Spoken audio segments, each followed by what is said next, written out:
Good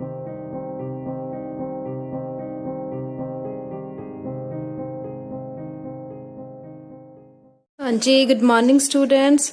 So we will continue our chapter hypergeometric function. So yesterday I have told you about hypergeometric equation and Pochhammer symbol. Now we are going to discuss a few definitions which are asked in the question paper for 2 markers. So 2 marker question, first one is what is general hypergeometric function? So general hypergeometric function is denoted by the symbol f, m, n, where alpha 1, alpha 2 up to alpha m.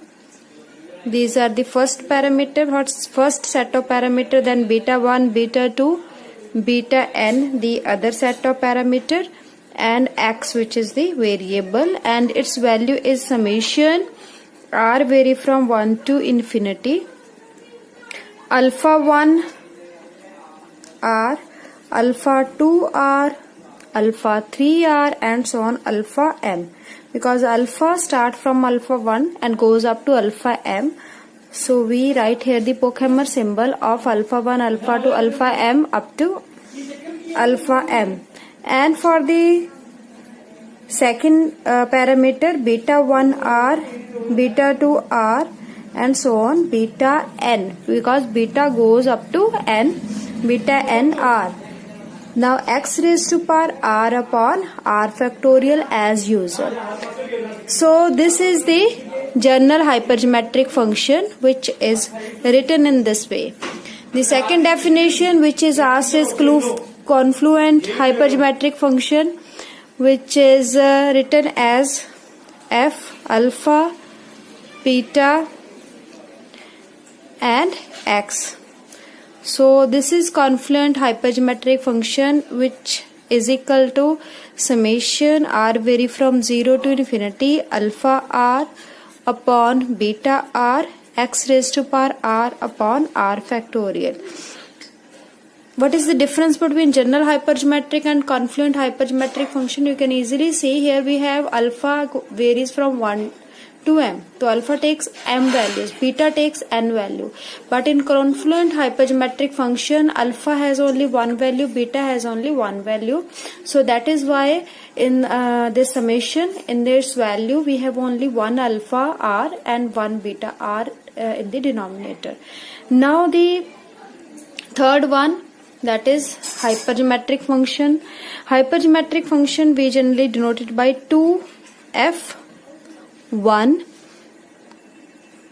can write it alpha, beta, gamma, and x, and its value is summation r vary from 0 to infinity alpha r and beta r in the numerator, whereas gamma r in the denominator, x raised to power r upon r factorial as usual.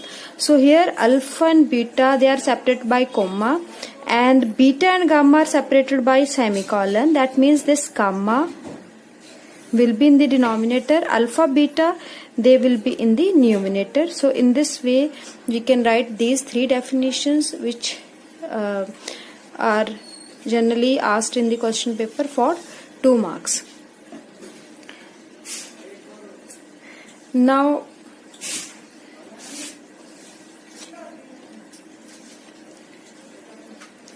next is hypergeometric equation, or which is also known as Gauss equation.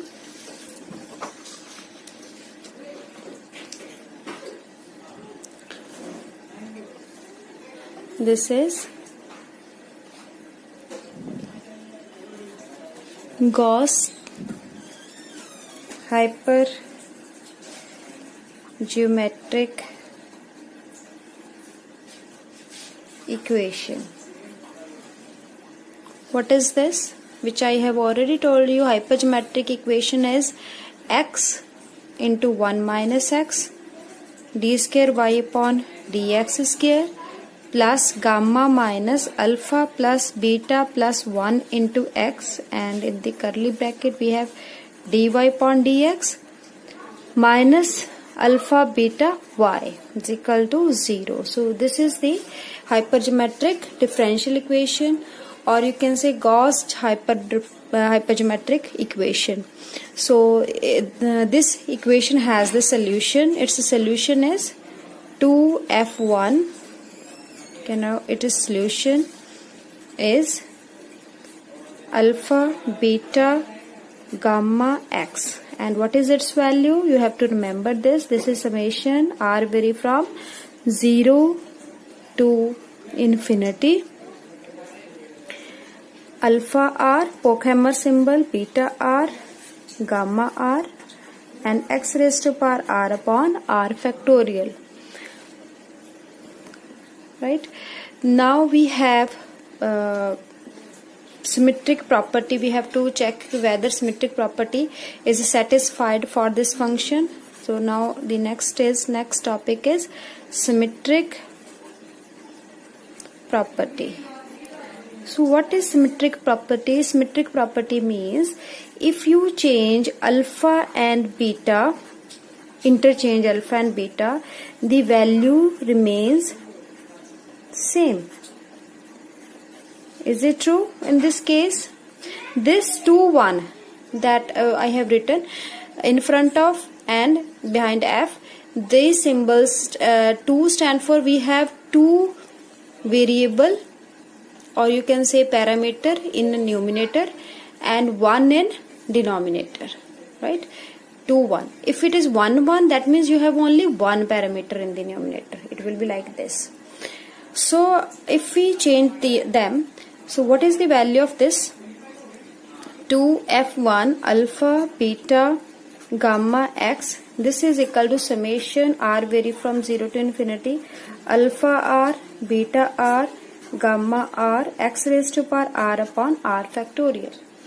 If I change alpha and beta, it will be summation r vary from 0 to infinity.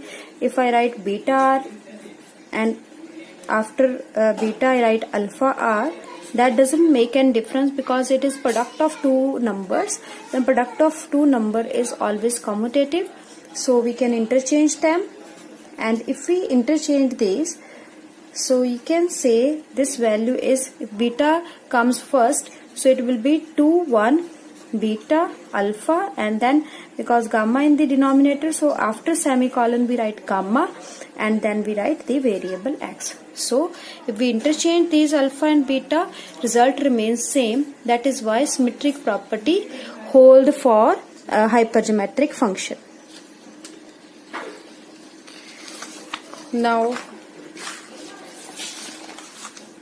the next is differentiation of hypergeometric function.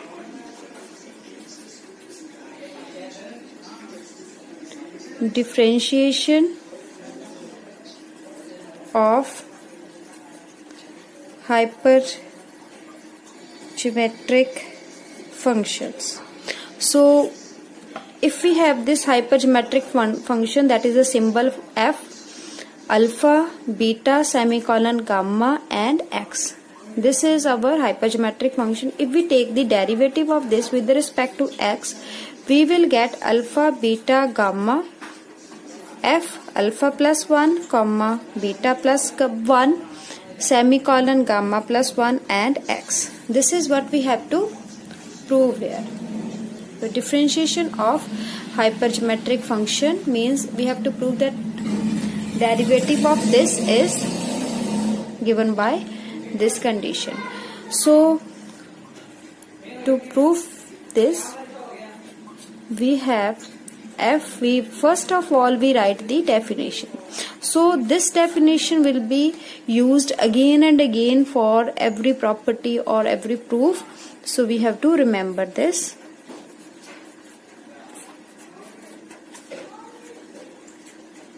Now what we have to do? We have to differentiate both sides with respect to x.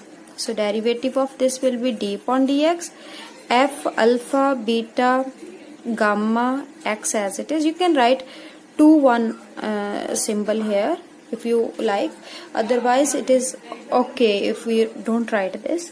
So derivative of this term, because it is a summation, differentiation will go inside the summation. These things are constant because alpha, beta, gamma, these are constant, r is constant. So this term will remain same in the derivative because derivative is with respect to x. So derivative of this term only we need to take. All the other things are constant. So everything is written here. Now derivative of x raised to power r is r into x raised to power r minus 1. So this is the derivative. Now what we have to do, we have to just rearrange the terms. So what will be the next term here? After taking the derivative, what we need to do, we will write here one more thing. We will see that when we take the derivative, the term where r vary from 0 to infinity, the term corresponding to r is equal to 0. So r is equal to 0 term is constant in this. You can see if we put r is equal to 0, the first term is 1. Hypergeometric function the first term 1 होंदी तो 1 the derivative 0 आ गया, means r अगर 0 है तो the correspondingly term JD derivative वाली हो वो 0 बन जाएगी. So that is why we can write here कि summation start from 1 because this function hypergeometric function, if we write the series form of this function, this is 1 plus alpha beta upon gamma x plus alpha into alpha plus 1 beta into beta plus 1 upon gamma into gamma plus 1, then x square upon 2. This is the series form of the hypergeometric function. If we differentiate this, you will get the first term, derivative first term to be 0. So the terms will start from the second term. So here if r is equal to 0, term vanish when you differentiate it, so r will start from 1. So here we have to start r from 1 to infinity. So it will be 1. Right? So what will be the other term? This r will cancel with r factorial. So it will be r minus 1 factorial. Now what you have to do is, now you need to put r minus 1 as something, say m. If we put r minus 1 as m, so r will be m plus 1. So now we were going to change this. So if r start from 1, if r is 1, here if r is 1, so 1 minus 1, m will be 0. So if we replace r by m, so m will start from 0 to infinity. Here also alpha, in place of r we will put m plus 1, beta m plus 1, gamma m plus 1, x raised to power r minus 1 we replaced by m. So x raised to power m, r minus 1 is again m factorial. So this will be the term that we'll get. Now what we have to do, we have to again use the Pochhammer symbol here. That is, if we have alpha m plus 1, it means we have terms alpha, alpha plus 1, alpha plus 2 and so on up to alpha plus m, because we have to go on adding the number with to alpha up to 1 less than this. So m plus 1 means we have to go up to m. Right? Now if we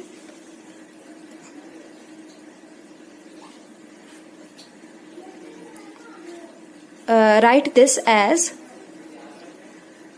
if we leave this alpha, so if alpha is out of the bracket, it will be alpha plus 1, alpha plus 2 and so on. We have alpha plus 1. We can write add 1 and subtract 1 from the last bracket. So alpha plus 1 plus m minus 1. We can write in this way. So you can say कि alpha is same. Here alpha plus 1 term is written in Pochhammer symbol as alpha plus 1 up to m, because the term alpha plus 1 is one term and this summation go up to m minus 1. That means it will be the symbol for alpha plus 1 m. So in this way we can change all alpha, beta, gamma, m plus 1 into the new symbols. So what will be this? You can write. Now from this is summation m vary from 0 to infinity. Alpha m plus 1 is alpha into alpha plus 1 into of m. Similarly, beta is beta plus 1m, and gamma is gamma m plus 1 is gamma into gamma plus 1m, and x raised to power m upon m factorial is same. Now this alpha, beta, gamma we can take out from the summation. M vary from 0 to infinity. Alpha plus 1 m, gamma plus beta plus 1 m, and gamma plus 1 m, and x raised to power m upon n factorial. Now if we have to write this as the hypergeometric symbol, so we can compare this. If we have to write, if it is alpha, beta, gamma here also we have alpha, beta, gamma. If we have alpha plus 1, beta plus 1, gamma plus 1 here, so in this symbol also we will have this. So this alpha, beta upon gamma is outside the bracket. Now we have to write this as hypergeometric function. It is f. Two functions, two parameter in the numerator, so we will have alpha plus 1 as first, beta plus 1 as the second, and in the denominator we have gamma plus 1. In place of x we have x only. So this is the derivative. This is the derivative of f alpha, beta, gamma, x. So when we differentiate a hypergeometric function, what we get? We get that alpha is increased by 1, beta and gamma are also increased by 1, and alpha, beta upon gamma is multiplied with the new hypergeometric function. So this is first order derivative that we derive here.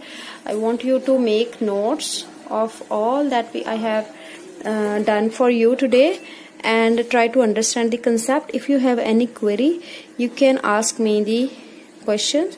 You can ask me in the WhatsApp group or in this your Google Classroom. Thank you.